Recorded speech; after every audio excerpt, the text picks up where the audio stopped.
ஹாய்ங்க, எல்லாரும் எப்படி இருக்கீங்க? நாங்கள் ரொம்ப நல்லா இருக்கோம். இன்றைக்கி நான் உங்களோட என்ன வீடியோ ஷேர் பண்ண போகிறேன் அப்படின்னு பார்த்தீங்கன்னா, இது வந்து வீக்கெண்டு சண்டே தான் இந்த vlog நான் வந்து எடுத்திருக்கேன்.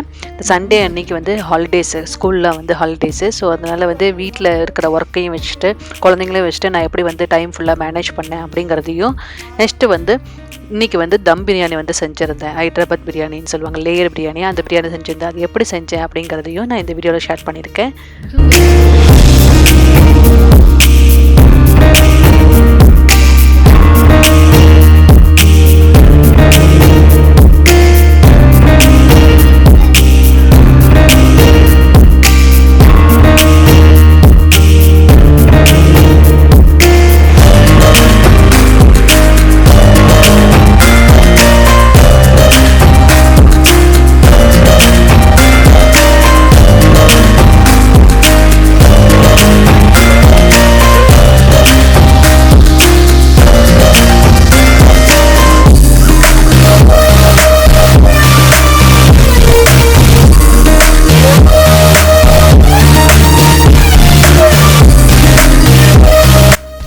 வீட்டில் பிரியாணி செய்கிறது அப்படின்னாவே வந்து ஒரு பெரிய ப்ராசஸ்ங்க. அதுவும் தம் பிரியாணி செய்கிறோம் அப்படின்னா வந்து அது ஒரு மிகப்பெரிய ப்ராசஸ்ஸு. இதை வந்து எப்படி சிம்பிளிஃபை பண்ணி நான் செய்வேன் அப்படிங்கிறதெல்லாம் தான் நான் இந்த வீடியோவில் ஷேர் பண்ணியிருக்கேன். ஃபஸ்ட்டு வந்து இந்த லேயர் பிரியாணி வந்து செய்கிறதுக்கு வந்து என்ன பண்ணேன்னு பார்த்தீங்கன்னா, நம்ம வந்து பிரியாணி ஸ்டார்ட் பண்ணுறதுக்கு முன்னாடி அந்த லேயர் போடுறதுல வந்து நம்ம அந்த ஃப்ரைடு ஆனியன் வந்து போடுவாங்க. அந்த ஃப்ரைடு ஆனியன் வந்து ஃபஸ்ட்டு நான் ரெடி பண்ணிக்கிறேன். அந்த ஃப்ரைடு ஆனியன் ரொம்ப நேரம் ஆகும் அது குக் ஆகிறதுக்கு. அதனால் வந்து ஆனியனை வந்து ஒரு 4 பெரிய வெங்காயத்தை வந்து நல்லா ஸ்லைஸாக கட் பண்ணிவிட்டு அதை வந்து பெரிய கடாய், அதாவது பிரியாணி லேயர் பிரியாணினாலும் நம்ம வந்து கொஞ்சம் நல்ல பெரிய கடாய் எடுத்துக்கிட்டோம்னா ரொம்ப கம்ஃபர்டபுளாக இருக்கும் லேயர் பண்ணுறதுக்கு. அதனால் நல்ல பெரிய கடாயில் அந்த 4 கட் பண்ணி வச்ச இந்த ஆனியனை வந்து நல்லா உதிர்த்து விட்டுட்டு அதில் வந்து ஒரு 10 டீஸ்பூன் வந்து நல்ல ஆயில், நிறைய ஆயில் வந்து நான் 10 டீஸ்பூன் வந்து ஊற்றிக்கலாம். நான் வந்து இன்றைக்கி வந்து நல்லெண்ணெய் தான் யூஸ் பண்ணியிருக்கேன். இந்த பிரியாணிக்கு வந்து நல்லெண்ணெய் யூஸ் பண்ணாலும் ரொம்ப டேஸ்ட்டாக இருக்கும் பிரியாணி. நீங்கள் ட்ரை பண்ணல அப்படின்னா கண்டிப்பாக வந்து நல்லெண்ணெய் யூஸ் பண்ணி ட்ரை பண்ணி பாருங்கள், ரொம்ப டேஸ்ட்டாக இருக்கும். இதை வந்து இந்த ஆயிலில் ஊற்றுறதுக்கப்புறம் நல்லா ஸ்ப்ரெட் பண்ணிவிட்டு அடுப்பில் வச்சுட்டு நல்ல லோ ஃப்ளேமில் ஒரு ½ an hour அந்த ஆனியன் வந்து நல்லா வந்து கோல்டன் கலருக்கு அடுத்த ஸ்டேஜ் வரையும் போகிற வரையும் நல்லா ரோஸ்ட் ஆகணும், கிறிஸ்பியாக இருக்கும். அதை வந்து நம்ம மூடி வச்சு குக் பண்ணிக்கணும். நெக்ஸ்ட்டு வந்து பார்த்தீங்கன்னா, அது ஆனியன் குக் ஆகிறதுக்குள்ளே நான் வந்து சிக்கன் வந்து மேக்னேட் பண்ணி வச்சுக்கலாம் அப்படின்னு சொல்லி நான் சிக்கன் எடுத்து வச்சுருக்கேன். இந்த லேயர் பிரியாணிக்கு சிக்கன் பார்த்தீங்கன்னா நம்ம குட்டி குட்டி பீஸாக போடாமல் எப்போவுமே வந்து நல்ல பெரிய பீஸாகவே நம்ம சிக்கன் போடலாம். ஸோ நான் அதனால் வந்து லெக்கில் தான் இன்றைக்கி செய்ய போகிறேன். லெக் பீஸ் மட்டும் இங்கே தனியாக சேல் பண்ணுவாங்க. ஸோ லெக் பீஸ் மட்டும் வாங்கி வச்சு அதில் தான் நான் இன்றைக்கி பண்ண போகிறேன். அந்த லெக் பீஸை வந்து ஃபஸ்ட்டு நம்ம வந்து மேக்னேட் பண்ணுறதுக்கு முன்னாடி லெக் பீஸை கீரல் போட்டுக்கலாம். நான் வந்து கத்தியில் வந்து அந்த லெக்கை வந்து ஒரு 2-3 இடத்துல வந்து நல்லா வந்து கீறி விட்டுக்கிட்டேன் அப்படின்னா வந்து எனக்கு அந்த மசாலாலாம் உள்ளே கோட் ஆகிறதுக்கு ஈஸியாக இருக்கும். அப்படிங்கிறனால ஃபஸ்ட்டு நான் வந்து கீறி விட்டுக்கிட்டேன்.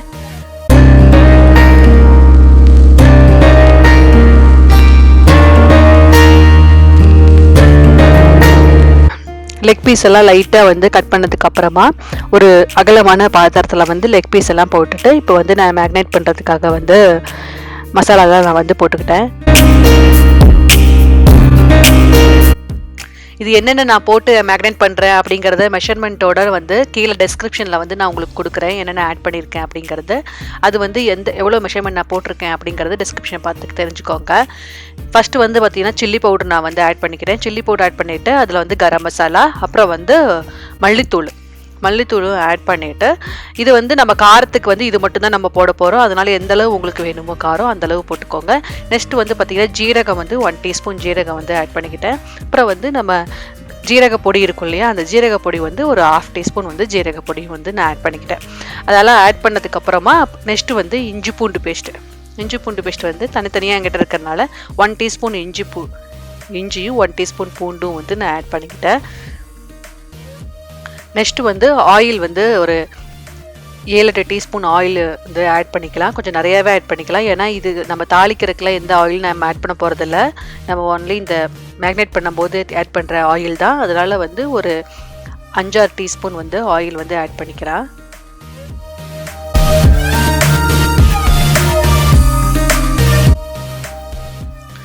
நெக்ஸ்ட்டு வந்து உப்பு வந்து ஆட் பண்ணிக்கிட்டேன். நான் வந்து சால்ட் உப்பு தான் வந்து போட்டிருக்கேன்.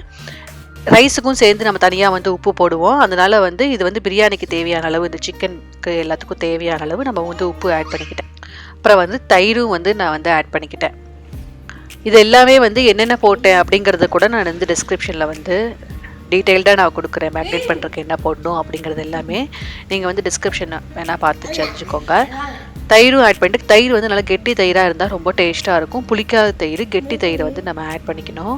தயிர் ஆட் பண்ணதுக்கு அப்புறமா வந்து ஒரே ஒரு பச்சை மிளகா வந்து குட்டி குட்டியாக கட் பண்ணி வச்சுருந்தேன், அதையும் ஆட் பண்ணிக்கிட்டேன். அப்புறம் வந்து கொத்தமல்லியும் சின்ன சின்னதாக நறுக்கி வச்சுருந்தேன், அதையும் வந்து ஒரு கைப்பிடி கொத்தமல்லியும் ஆட் பண்ணிக்கிட்டேன். நெக்ஸ்ட்டு வந்து புதினா வந்து இங்கே வந்து ட்ரை புதினா வந்து எனக்கு கிடைக்கும். எனக்கு வந்து ஃப்ரெஷ் புதினா வந்து இப்போ கிடைக்கிறதில்ல அப்படிங்கிறனால நான் ட்ரை புதினா வந்து அதையும் ஒரு கைப்பிடி வந்து ட்ரை புதினாவும் போட்டுக்கிட்டேன்.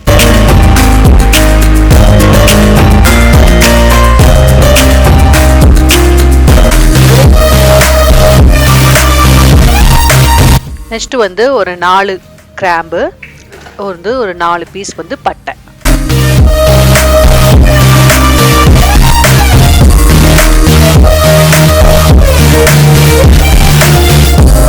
இப்போ எல்லாத்தையும் போட்டதுக்கப்புறம் இந்த சிக்கனோட நல்லா வந்து இந்த மசாலாலாம் கோட் ஆகிற மாதிரி நல்லா வந்து மேக்னேட் பண்ணிக்கிட்டேன்.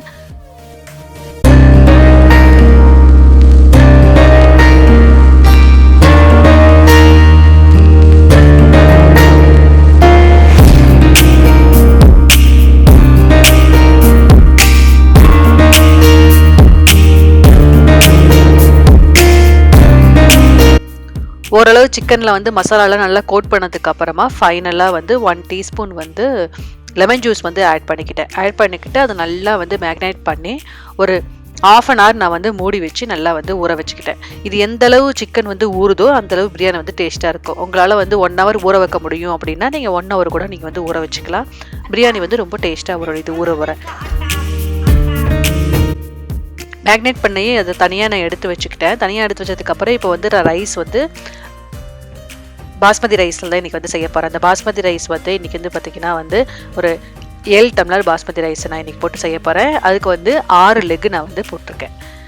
நான் வந்து சின்ன டம்ளர் தான் எடுத்திருக்கேன். இது வந்து இந்த பிரியாணி பொறுத்தளவு நம்மளுக்கு வந்து தண்ணி கணக்கோ இல்லை அரிசி கணக்கோ அதெல்லாம் கிடையாது. அரிசி இவ்வளோதான் ஊற்றணும், தண்ணி இவ்வளோதான் ஊற்றணும் அப்படிங்கிற கணக்கெல்லாம் கிடையாது. அதனால் வந்து நான் வந்து 6 டம்ளர் எனக்கு தேவையானது அளவு போட்டிருக்கேன். நான் 7 டம்ளர் போட்டிருக்கேன், 6 லெக் பீஸ்க்கு போட்டிருக்கேன்.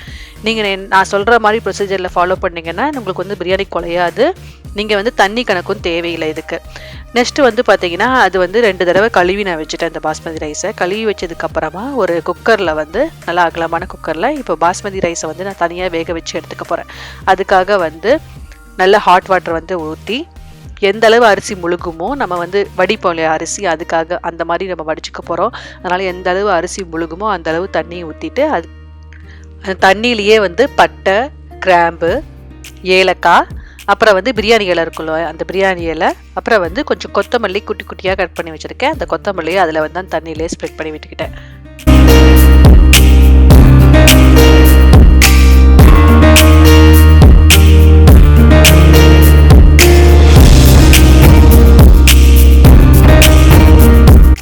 இப்போ வந்து நம்ம மசாலா வந்து பிரியாணிக்கு வந்து ஆல்ரெடி நம்ம வந்து உப்பு போட்டோம். அதனால் இப்போ ரைஸுக்கு போட்டு நான் தனியாக வந்து உப்பு இதில் ஆட் பண்ணிக்கிறேன் தண்ணியிலேயே.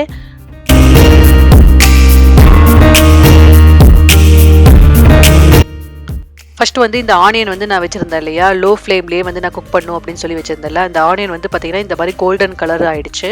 இதை நான் வந்து மூடி வச்சு 10 நிமிஷம் குக் பண்ணிவிட்டு அப்புறம் ஓப்பன் பண்ணி அதுக்கப்புறம் குக் பண்ணோம். இப்போ நான் அந்த மாதிரி தான் குக் பண்ணியிருக்கேன். இப்போ ஓப்பன் பண்ணி வச்சு ஒரு 15 மினிட்ஸ் நல்லா வந்து இன்னமும் ரோஸ்ட் ஆகிற அளவு நான் வந்து அதை குக் பண்ணிக்க போகிறேன் லோ ஃப்ளேம்லேயே. தண்ணியெல்லாம் வந்து கொதிச்சதுக்கப்புறம் அதில் வந்து அரிசியை வந்து வடித்து அதில் வந்து நான் போட்டுக்க போகிறேன். போட்டுட்டு இந்த அரிசியை வந்து மூடியெல்லாம் வைக்க தேவையில்லை.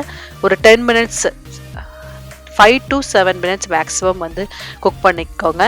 சப்போஸ் உங்கள் அடுப்பு வந்து சின்னதாக எரியுது அப்படிலாம் இருந்ததுன்னா நீங்கள் வந்து 10 நிமிஷம் வந்து நீங்கள் குக் பண்ணிக்கலாம். இந்த அரிசி வந்து ஃபுல் குக் ஆகக்கூடாது, ஆஃப் பாயில் தான் நம்ம பண்ணணும். அதனால் வந்து மேக்ஸிமம் வந்து 10 மினிட்ஸ்லேயே வந்து இந்த அரிசி வெந்தாலும் வேகலினாலும் நம்ம எடுத்து இதை வடித்து தனியாக எடுத்து வச்சுக்கணும்.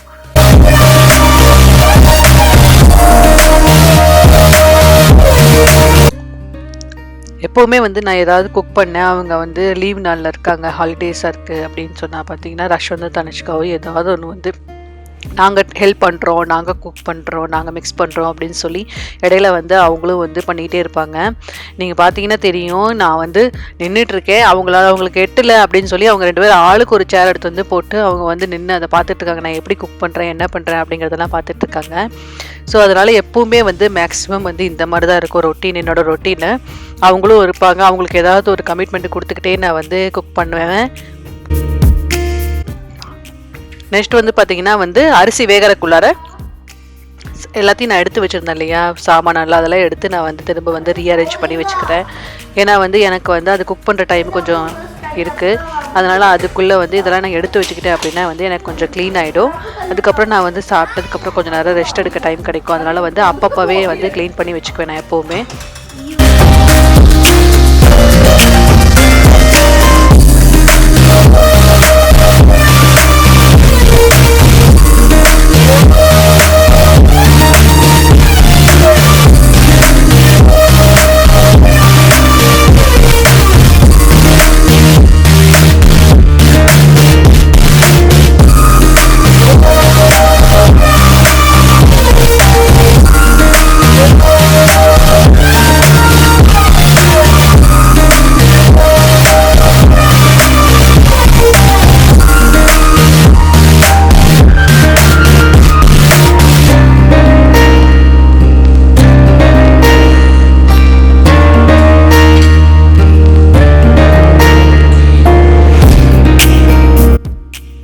மினிட்ஸ் ஆனதுக்கப்புறம் இந்த ரைஸை வந்து நான் வந்து வடித்து எடுத்துக்கிட்டேன். வடிக்கிறது வந்து பார்த்திங்கன்னா நம்ம வந்து ரொம்ப நேரம் வந்து சாப்பாடு வடிப்போம் இல்லையா, அந்த மாதிரி வச்சு வடிக்கணுங்கிறது கிடையாது. நம்ம இந்த தண்ணியை மட்டும் ரின்ஸ் பண்ணோம்னாவே போதும். ஓரளவு வந்து அந்த அரிசியில் வந்து தண்ணி வாட்டர் கண்டென்ட் இருந்ததுனாலும் பரவாயில்ல தான் அது. ஏன்னா வந்து நம்ம தம் போடும் போது அது வந்து கரெக்டாகிக்கும். நான் வந்து வடிக்கும் போது வடிக்கிற மாதிரி வந்து வைக்கவெல்லாம் மாட்டேன். இப்படி கையிலேயே வந்து தண்ணியை மட்டும் ரின்ஸ் பண்ணிவிட்டு அதை அப்படியே நான் எடுத்து வச்சிட போகிறேன்.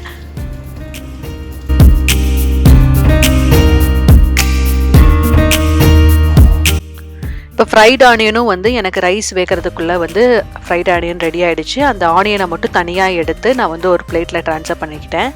பண்ணதுக்கப்புறம் சேம் அதே கடாயில் நான் வந்து இந்த மேக்னேட் பண்ணி வச்சுருந்தோம் இல்லையா அந்த சிக்கனை, அதை வந்து ஈவனாக வந்து ஃபஸ்ட் லேயராக வந்து ஈவனாக வந்து அந்த கடாய் ஃபுல்லாக வந்து ஸ்ப்ரெட் பண்ணி விட்டுக்கிட்டேன், கேப்பே இல்லாமல்.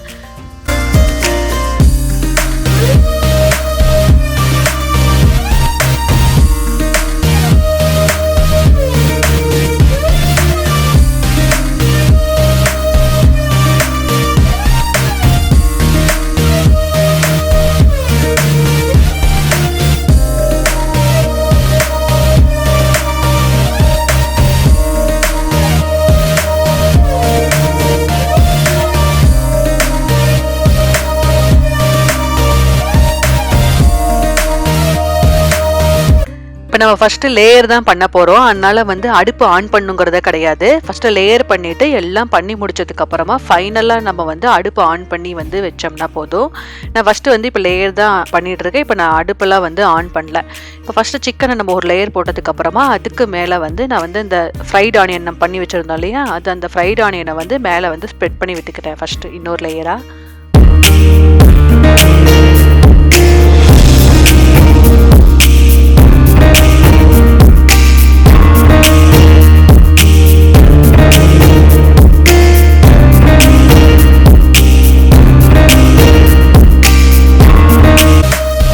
ஃப்ரைட் ஆனியன் போட்டதுக்கப்புறமா அதுக்கு மேலே வந்து நம்ம இந்த ஆல்ரெடி வேக வச்சுருந்தோம் இல்லையா, பாதி ஆஃப் குக் பண்ணி பாயில் பண்ணி வச்சுருந்தோம் இல்லையா, அந்த ரைஸை வந்து மேலே வந்து ஒரு லேயரை நான் வந்து போட்டுக்கிட்டேன்.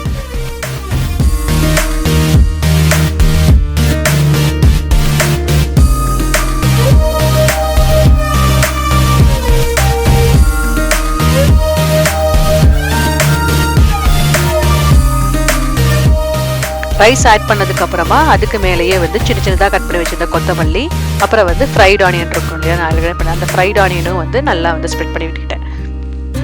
இதுக்கு மேலேயும் அகைன் வந்து ரைஸில் வந்து இன்னொரு லேயர் நான் வந்து பண்ணிக்கிட்டேன். போட்டுட்டு அகைன் இதே மாதிரி நான் திரும்பவும் வந்து கொத்தமல்லி அப்புறம் ஃப்ரைட் ஆனியன் இந்த மாதிரி வந்து ஒரு 3 லேயர் போட்டு நான் இந்த மாதிரி லேயர்லாம் வந்து ஃபார்ம் பண்ணிக்கிட்டேன்.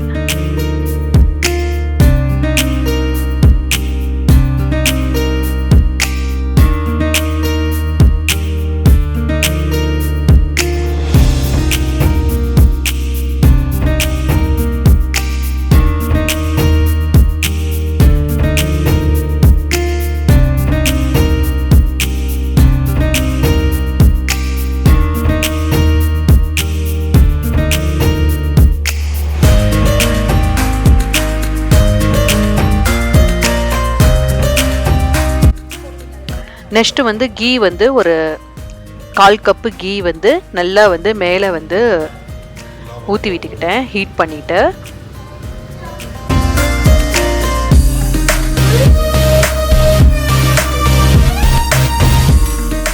நெக்ஸ்ட்டு வந்து தம் போடுறதுக்கு பார்த்தீங்கன்னா நான் ஃபஸ்ட்டு வந்து லிட்டு போடுறதுக்கு முன்னாடி மூடி வைக்கிறதுக்கு முன்னாடி மேலே வந்து இந்த மாதிரி அலுமினியம் ஃபாயிலில் வந்து நான் வந்து ஃபுல்லாக வந்து ரேப் பண்ணிக்கிட்டேன். எதுக்காக அலுமினியம் ஃபாயில் போட்டு நம்ம ரேப் பண்ணுறோம் அப்படின்னா வந்து நம்ம நார்மலாக வந்து மூடி போட்டு மூடணுன்னா தண்ணி வந்து ஹீட் ஆக ஆக தண்ணி வந்து மூடியில் ஃபார்ம் ஆகி அது அப்படியே அந்த தண்ணி வந்து பிரியாணியில் தான் விழுக சான்சஸ் இருக்குது. அதனால் வந்து பிரியாணி குழஞ்சிடும். அப்படி குலையாமல் இருக்கணும் அப்படிங்கிறதுக்காக ஃபஸ்ட்டு வந்து இந்த அலுமினியம் ஃபாயிலை ரேப் பண்ணிவிட்டு அதுக்கப்புறம் வந்து மேலே வந்து லிட்டு போட்டோம் அப்படின்னா வந்து நல்லா பர்ஃபெக்டாக தம் ஆகும்.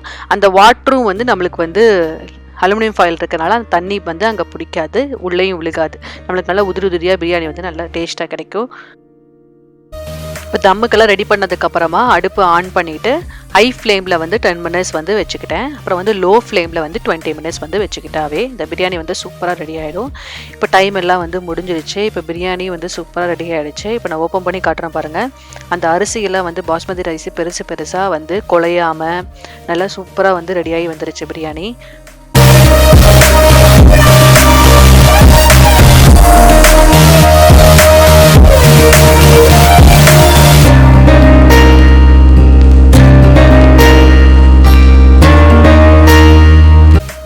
இதை வந்து நம்ம வந்து எடுத்ததுக்கு அப்புறமா வந்து லைட்டாக நம்ம மிக்ஸ் பண்ணோம்னாவே போதும். ரொம்ப டீப்பாக நம்ம வந்து ரொம்ப மேக்னேட் பண்ணி சாப்பிடணுங்கிறது கிடையாது. இந்த ஹைதராபாத் பிரியாணி வந்து இப்படி தான் இருக்கும். அப்பப்போ அங்கங்கே வந்து ஒயிட்டாக கலராக அப்படி இருக்கும். அதனால் ரொம்ப டேஸ்ட்டாக இருக்கும். இது நான் வந்து எக்ஸ்பெக்ட் பண்ணவே இல்லை, அந்தளவு டேஸ்ட்டாக வந்தது இந்த பிரியாணி. நான் சொல்கிற மெஷர்மெண்ட்டில் நான் என்னென்ன சொன்னனோ அதே மாதிரி நீங்கள் ஃபாலோ பண்ணி உங்கள் வீட்டில் செஞ்சு பார்த்தீங்கன்னா கண்டிப்பாக வந்து இதே எஃபர்ட்டில் நல்லா சூப்பராக இந்த பிரியாணி வரும். இதை நான் வந்து 2-3 தடவை ட்ரை பண்ணிக்கிட்டேன். 2-3 தடவையும் எனக்கு வந்து பர்ஃபெக்டாக வந்து செமையாக வந்தது இந்த பிரியாணி. நீங்களும் ட்ரை பண்ணிவிட்டு இது எப்படி இருந்தது அப்படிங்கிறத கமெண்ட் செக்ஷனில் மறக்காமல் கமெண்ட் பண்ணுங்கள்.